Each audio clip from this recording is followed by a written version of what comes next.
मेरे प्यारे साथियों, कैसे हैं? आशा करते हैं कि आप लोग अच्छे होंगे, स्वस्थ होंगे, मस्त होंगे। तो हमने पिछला वीडियो में बताया था कि संविधान सभा के समिति के बारे में, अध्यक्ष के बारे में। तो अब हम नेक्स्ट वीडियो में बताएंगे कि संविधान सभा के प्रारूप अध्यक्ष कौन है, कब लागू हुआ था, कौन बने थे, टोटल चीज के बारे में हम अब बताने जा रहे हैं। तो प्रारूप अध्यक्ष के बारे में हम बता दें कि 29 अगस्त 1947 को जो है गठन हुआ था प्रारूप समिति का अध्यक्ष के बारे में। तो इसका गठन जो हुआ था उसमें जो है कि भीमराव अंबेडकर का जो है महत्वपूर्ण योगदान था। तो जानते हैं, अब देखिए, संविधान सभा के प्रारूप अध्यक्ष के बारे में, संविधान सभा के प्रारूप अध्यक्ष के बारे में जानते हैं।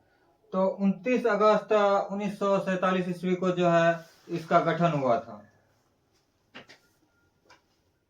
कब हुआ था इसका गठन? 29 अगस्त 1947 को इसका गठन हुआ था और इसका मुख्य जो था वो था, अध्यक्ष जो था डॉक्टर भीमराव अंबेडकर। कौन था? डॉक्टर भीमराव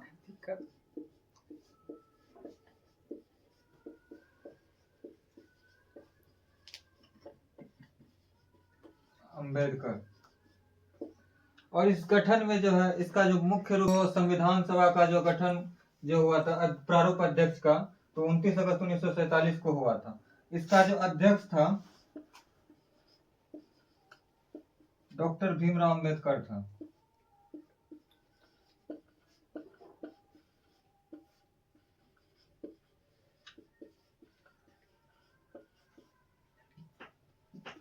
और जो है ये महाराष्ट्र का जो है पुणे विधानसभा से जो है ये संविधान सभा समिति के जो प्रारूप अध्यक्ष बने थे।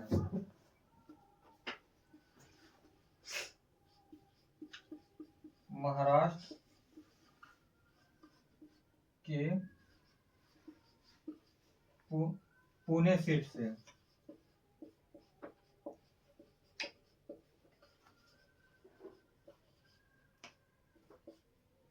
संविधान सभा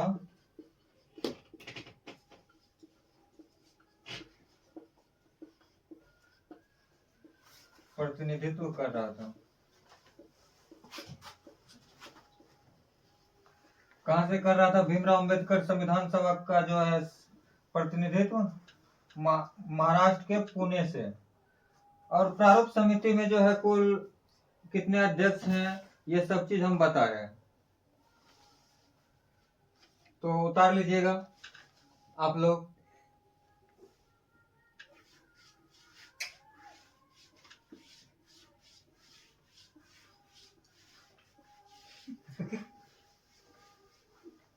इसमें जो है प्रारूप अध्यक्ष में कुल कितने आदमी थे? तो 7 आदमी थे। 7 आदमी। मुख्य रूप से कौन थे? डॉक्टर भीमराव अंबेडकर। सदस्यों की संख्या कितना था?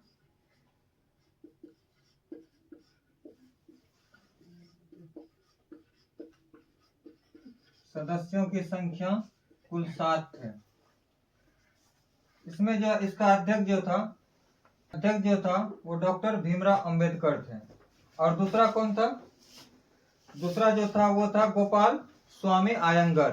गोपाल स्वामी अयंगर कौन था? पहला था डॉक्टर भीमराव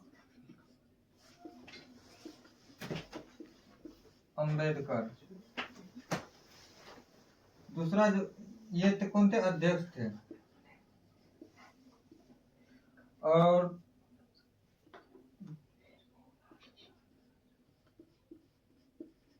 गोपाल स्वामी आयंगर, दूसरा था कृष्ण स्वामी आयंगर, स्वामी आयंगर,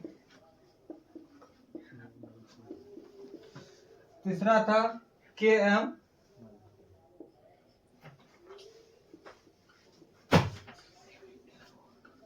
मनसू, और चौथा जो था वी.एल. मित्र,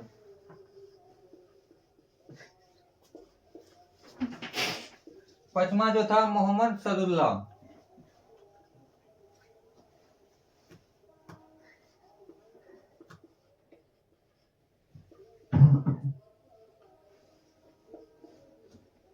और सातवां जो था डीपी खेतान, डीपी खेतान। इसके जगह पे जो है एन माधवराव आ गया था। इसके जगह पे एन माधवराव क्यों आ गया था? क्योंकि डीपी खेता जो है इसका त्याग पत्र दे दिया था संविधान सभा के प्रारूप समिति में। N Madhavrao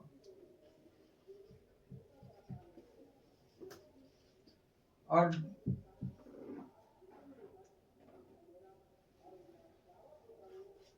sorry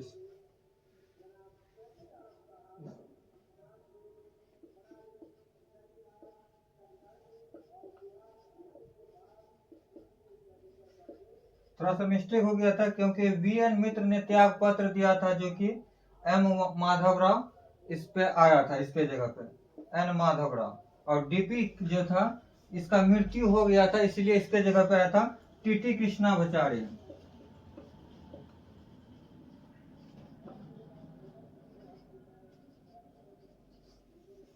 Krishnacharya. तो हम लोग जान चुके हैं संविधान सभा के जो प्रारूप अध्यक्ष थे उसके सदस्यों की संख्या के बारे में। तो अब हम इसके आगे चलते हैं। आप लोग उतार लीजिए इसको। अब इसके हम आगे चलेंगे संविधान के वाचन पे, कि कितने बार संविधान को पढ़ा गया था और कब कब पढ़ा गया था।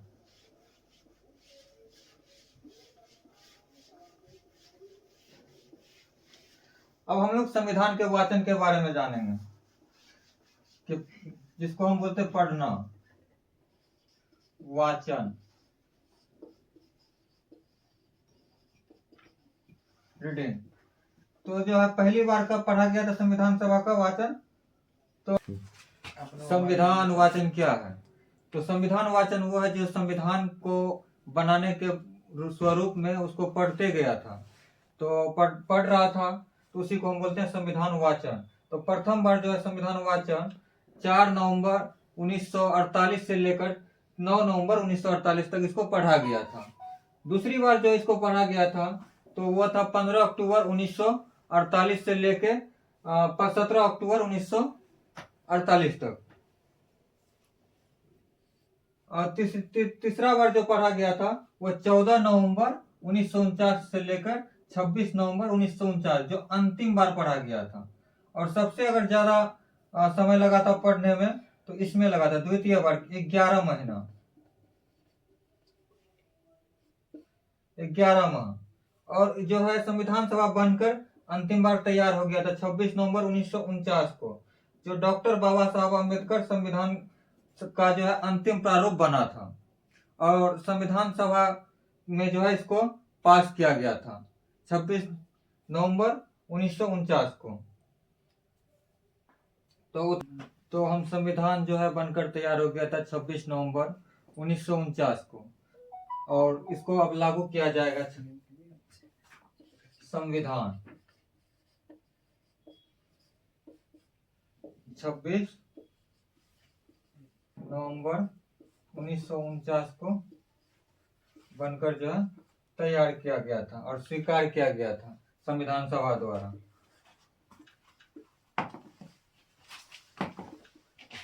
संविधान सभा द्वारा स्वीकार कर लिया था, या इसको हम आत्म अर्पित भी कहा जाता है, या इसको हम आत्म अर्पित भी कहा जाता है।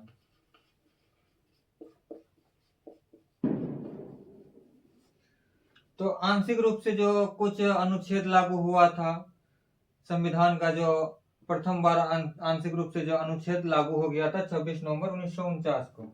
क्या आंशिक रूप से, आंशिक रूप से लागू किया गया।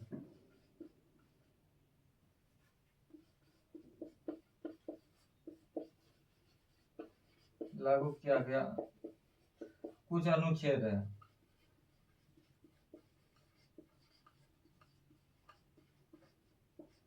जैसे कि 5, 6, 7 आर्टिकल, जिसको हम हिंदी में बोलते हैं अनुच्छेद और इंग्लिश में आर्टिकल। 5, 6, 7, 8, 9, 10 और 32, 43, 66, 367, 379, 380, 381, 388, 391, सॉरी 380 नहीं, 388 होगा और 391 होगा, 392 होगा, 393 भी होगा और 394। अगर पूछा जाए कि कुल कितने अनुच्छेद लागू हुआ था, तो 16 अनुच्छेद लागू हुआ था। कितना अनुच्छेद लागू हुआ था? कुल 16। कुल अनुच्छेद कितना लागू हुआ था?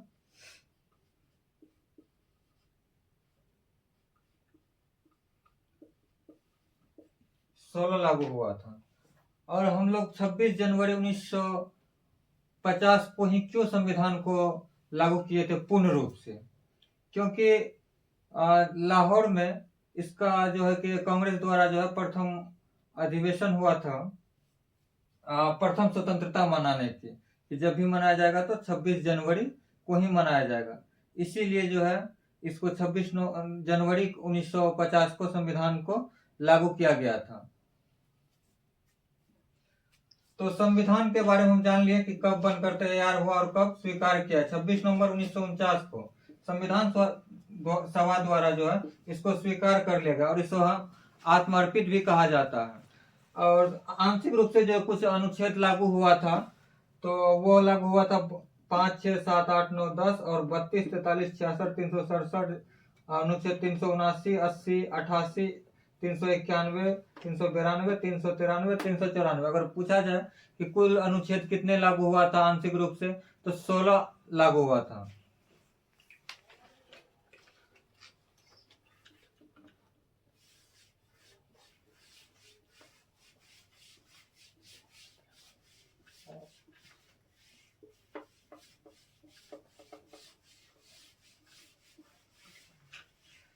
एक बात नोट याद कर लीजिएगा कि 26 जनवरी 1950 को ही संविधान क्यों लागू किया गया था?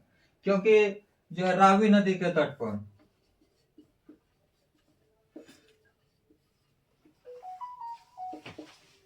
पर लाहौर में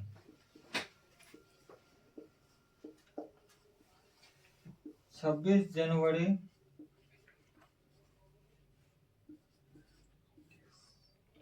1930 ईस्वी को कांग्रेस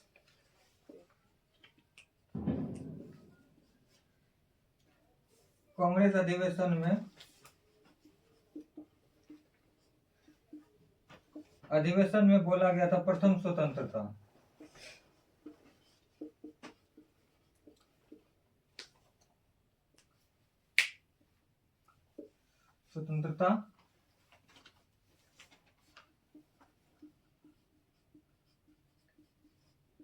जनवरी को मनाएंगे। तो आप लोग को हम बता दें कि अब कोई भी पूछेगा 26 जनवरी 1930 को संविधान क्यों लागू हुआ, तो रावी नदी के तट पर लाहौर में जो है कांग्रेस अधिवेशन जो हुआ था 26 जनवरी 1930 को, तो उसमें बोला गया था कि प्रथम बार जो है संविधान स्वतंत्रता दिवस मनाएंगे तो 26 जनवरी को ही, इसलिए 26 जनवरी को गणतंत्र दिवस के रूप में मनाया गया। तो आप लोग उतार लीजिए।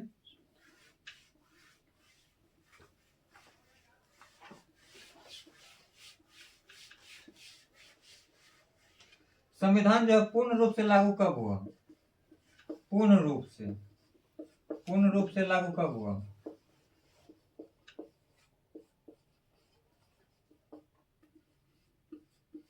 तो आसान है कि 26 जनवरी 1950 को। तो संविधान के बारे में अब हम लोग आगे चलते हैं कि संविधान के जो है पूर्ण रूप से कौन राष्ट्रपति कब बना, और क्या बोलते हैं राष्ट्र गान स्वीकार हुआ और राष्ट्रगीत भी हुआ, कब क्या क्या हुआ जानते हैं। तो ये सब हम नेक्स्ट वीडियो में बताएंगे। तो आगे आप लोग बने रहिएगा मेरा चैनल पे, और हर वीडियो टाइम पे मिलते जाएगा। ठीक है। चैनल नेम है इंस्टा और यूट्यूब का चैनल नेम है suman.w। Thank you, good night. और आप लोग पढ़ते रहिए और आगे बढ़ते रहिए। पॉलिटिकल का हम संपूर्ण क्लास इसमें कराएंगे। तो अगले वीडियो में अब हम मिलेंगे।